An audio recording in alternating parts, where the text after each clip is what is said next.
10वीं विषय हिंदी पाठ नंबर 2 राम लक्ष्मण परशुराम संवाद। और इसके कवि हैं तुलसीदास और यह रामचरितमानस मूल ग्रंथ से लिया गया है। रामचरितमानस के भी बाल कांड से लिया गया है।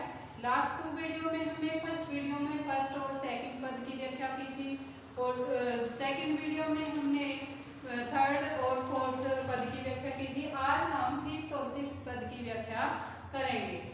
तुम हो तो कालू हाथ जनु लावा, बार बार मोही लागी बोलावा। यहाँ पर लक्ष्मण जी परशुराम पर व्यंग्य करते हुए कहते हैं। यहाँ पर लक्ष्मण परशुराम पर व्यंग्य करते हुए कहते हैं, तुम तो कालू हाका जनु लावा, तुम तो कालू हाका काल को हाका बुलावा जनु लावा बुला रहे हो। तुम तो बार बार मुझे बुलाकर ऐसे लगता है जैसे काल को हाँक रहे हो या काल को बुला रहे हो और अपनी मृत्यु का बुलावा अपने आप दे रहे हो। सुन्नत लखन के वचन कठोरा, परसु सुधारी देहु कर गोरा। लखन के यानी लक्ष्मण के कठोर वचनों को सुनकर, लक्ष्मण के कठोर वचनों को सुनकर परशु सुधारी देहु कर गोरा। परशु परशुराम ने अपने गोरा मीन्स भयंकर, सुधारी मीन्स फारसे को सुधार कर मीन्स हाथ में, द्रेव मीन्स धारण किया। लक्ष्मण के कठोर वचनों को सुनकर परशुराम ने फारसे को, अपने भयंकर फारसे को सुधार कर हाथ में धारण किया। अब जनी देव दोषो मोही लागू, कि अब लोग दोष मोही मीन्स मुझको, दे लागू मत देना, अब मुझको दोष मत देना। कड़वा बोलने वाला बालकु बालक वध के योग्य जोगु योग्य है, कि कड़वा बोलने वाला या कटु बोलने वाला बालक वध के योग्य है। बाल विलोकी बहुत में वाचा, बाल विलोकी बालक समझकर, मैं मीन्स मैंने, बहुत मीन्स अनेक बार, वाचा मीन्स बचाया, बालक समझकर मैंने उसे अनेक बार बचाया। अब ये हूँ मरिनहार बार सांचा, अब तो यह बार सांचा सचमुच में ही मरनिहार मरना चाहता है। अब तो यह सचमुच में ही मरना चाहता है। ऐसा कौन कह रहा है? परशुराम जी कह रहे हैं लक्ष्मण के लिए कि अब तो यह सचमुच में ही मरना चाहता है। कोसी कहा क्षम्यो प्रभु, यहाँ पर विश्वामित्र परशुराम को संबोधित करते हुए कह रहे हैं कि क्षम्य अपराध, इसके अपराध को क्षम्य मीन्स अक्षमा कर दीजिए या माफ कर दीजिए। कि विश्वामित्र परशुराम को संबोधित करते हुए कह रहे हैं कि इसके अपराध को क्षमा कर दीजिए। बाल दोषु गुण गण ही न साधु, बाल दोषु बालक के दोष, गुण मीन्स गुण को, साधु सज्जन लोग नहीं गिनते हैं। कि बालक के गुण और दोषों को सज्जन लोग नहीं गिनते हैं। खर कुठार में अकरुण को ही, मेरे हाथ में खर तीक्ष्ण, कुठार कुलाड़ है, मेरे हाथ में तीक्ष्ण कुलाड़ है। कोही अक्रूर, अक्रूर मीन्स बिना कारण से, कोही मीन्स क्रोधी हूँ, मेरे हाथ में तीक्ष्ण कुलाड़ है, क्या मैं बिना कारण से ही क्रोधी हूँ। आगे अपराधु गुरुद्रोही, और मेरे आगे गुरुद्रोही अपराधी, गुरु का द्रोही अपराधी खड़ा है। उत्तर दे, जो मुझे उत्तर दे रहा है, छोड़ो बिन मारे केवल कौशिक सील तुम्हारे, कि हे विश्वामित्र केवल कौशिक, हे विश्वामित्र केवल तुम्हारे सील में सज्जन स्वभाव के कारण ही बिनु मारे, बिना मारे छोड़ो मीन्स छोड़ रहा हूँ। कि ये जो मेरे सामने जो बालक का उत्तर दे रहा है, मैं तुम्हारे सील या सज्जन स्वभाव के कारण ही इसे बिना मारे छोड़ रहा हूँ। न तो यही काटी कुठार कठोरे, नहीं तो कठोर कुल्हाड़ से, काटी मीन्स काट कर, नहीं तो कठोर कुल्हाड़ से काट कर, श्रम थोड़े से परिश्रम से गुरु उऋण होते, मैं गुरु के ऋण से उऋण हो जाता, नहीं तो मैं कठोर कुल्हाड़ से काट कर इसको थोड़े ही परिश्रम के गुरु के ऋण से उऋण हो जाता। गादीशु न कहत हृदय हसी, मुनि ही हरिये सूझ, अय में खान न उख में अजहू न बूझ अबूझ।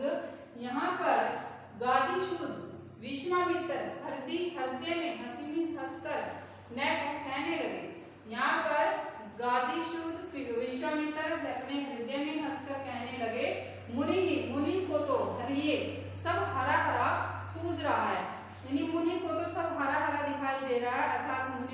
सरल समझ में आ रहा है। अयम है खान उख में, अयम है जिसने लोहे के समान खान धनुष को उख में गन्ने के समान तोड़ दिया, जिसने लोहे के समान धनुष को गन्ने के समान तोड़ दिया। अजबू ने बूझ अबुझ, अब भी मुनि बूझ अबुझ ना समझ, अजूब समझ रहे हैं कि अपने आप मुनि को उनका प्रभाव राम और लक्ष्मण का प्रभाव है जो दिखाई नहीं दे रहा, वो उनको साधारण अक्षत्रिय समझ रहे हैं, जबकि वो असाधारण अक्षत्रिय हैं। उम्मीद करती हूँ इसमें काव्य सौंदर्य है, अपनी भाषा का प्रयोग किया गया है, दोहा और चौपाई छंद का प्रयोग किया गया है, वीर रस देखते मतलब व्यंग्य के कारण ही पद में स्पष्टता दिखाई दे रही है, और रूपक और मानकीकरण अलंकार का प्रयोग किया गया है।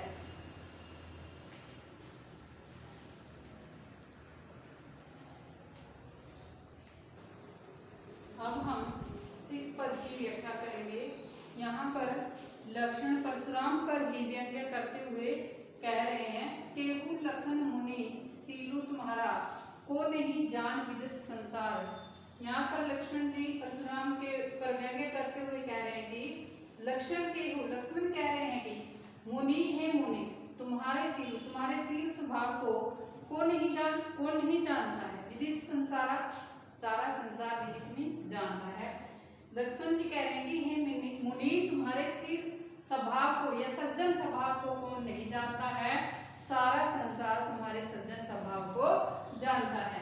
मातु पितु उरिन भे निकु, गुरु रिनु रहा सोचू बड़ जी के, कि माता पिता को मारकर आप निके भली प्रकार से उरीण हो चुके हो, कि यानी आपने अपनी माता का वध कर दिया और अपनी माता के कर्ज से मुक्त हो गए अच्छी प्रकार से, कि माता पिता को मारकर तुम अच्छी प्रकार से उरीण हो चुके हो। गुरु ऋण रहा, और गुरु का ही ऋण शेष रह गया है जी, और तुम्हारे हृदय की, जी मीन्स तुम्हारे हृदय की, बड़ मीन्स सबसे बड़ी सोच है। माता पिता का वध करके तुम उनके ऋण से अच्छी प्रकार ऋण हो चुके हो, और अब गुरु का जो ऋण शेष है वो तुम्हारे हृदय की सबसे बड़ी सोच है। सो जनु हमरे माथे काड़ा, सो जनु वह, वह जनु मानो हमारे माथे पर काढ़ा निकालना चाहते हो, और वह हमारे माथे पर निकालना चाहते हो। दिन चली गए ब्याज बढ़ बढ़ा, दिन चली गए, दिन व्यतीत हो गए हैं, समय के अनुसार दिन व्यतीत हो गए हैं, ब्याज बढ़ और ब्याज भी बढ़ गया है। अब अन्य व्यवहारिया बोलूं, तुरंत देऊं मैं थैली खोलूं, कि अब व्यवहारिया हिसाब किताब करने वाले को, बोली में बुलाकर, अन्य में ले आओ, अब हिसाब किताब करने वाले को बुलाकर ले आओ। तुरंत ही थैली खोली, थैला खोलकर देऊं आपका हिसाब किताब चुकता कर दूंगा। सुनी कटु वचन कुठार सुधारा, सुनी कटु वचन, लक्ष्मण के कड़वे वचनों को सुनकर कुठार सुधारा, परशुराम ने अपने कुल्हाड़े को सुधार लिया, फारसे को सुधार लिया। हाय हाय सब सभा पुकारे, और यह देखकर सारी सभा में हाहाकार मच गया। भृगुवर परशु देख बहु मोही, विपर विचारी बंचो द्रोही, कि हे भृगु कुल के श्रेष्ठ परशुराम, देख बाहु मोही मुझे, मोही मिस मुझे, परशु मिस फारसे को बार बार देख बहु बार बार दिखा रहे हो। हे भृगु कुल के श्रेष्ठ परशुराम, मुझे बार बार अपने फारसे को दिखा रहे हो। विपर विचारी ब्राह्मण समझकर बचे, मैंने आपको अनेक बार बचाया है। नृपद्रोही, हे नृपद्रोही या राजाओं के विद्रोही, मिली न कबू सुबट रन गाड़े, कि आपको सुबट मीन्स वीर योद्धा, रन मीन्स युद्ध क्षेत्र में, गाड़े अच्छे प्रकार के, कि आपको युद्ध क्षेत्र में अच्छे प्रकार के वीर योद्धा नहीं मिले हैं, उनसे पाला नहीं पड़ा है। द्विज देवता के ब्राह्मण देव, गर्ही ब्राह्मण देव अपने घर में अपनी वीरता के कारण ही बाड़े मीन्स फूले फूले रहते हैं, कि ब्राह्मण देव है जो अपने घर में अपनी वीरता के कारण ही फूले फूले रहते हैं। अनुचित कही सब लोग पुकारे, यह सुनकर सब लोग उचित और अनुचित कहकर पुकारने लगे।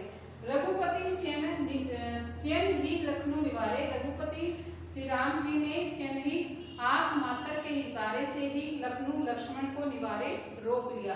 कि श्री रामचंद्र ने आंख के मात्र इशारे से ही लक्ष्मण को रोक लिया। लखन उत्तरत आहु सरसी भृगुवर कोपु कृषाणु बढ़त देखी जल सम वचन बोले रघुकुल भानु। कि लक्षण के वचनों को सुनकर भृगुवर कोपु भृगुकुल के श्रेष्ठ परशुराम का क्रोध इस प्रकार बढ़ गया जैसे सरसी जैसे आहुति कृषाणु आग को जला देती है। कि लक्षण के वचनों को सुनकर भृगुकुल के श्रेष्ठ परशुराम का क्रोध इस प्रकार बढ़ गया जैसे आहुति अग्नि को कृषाणु अग्नि को बढ़ा देती है। बढ़त देखी और इन क्रोध भरे वचनों को देखते हुए जल सम वचन बोले रघुकुल भानु।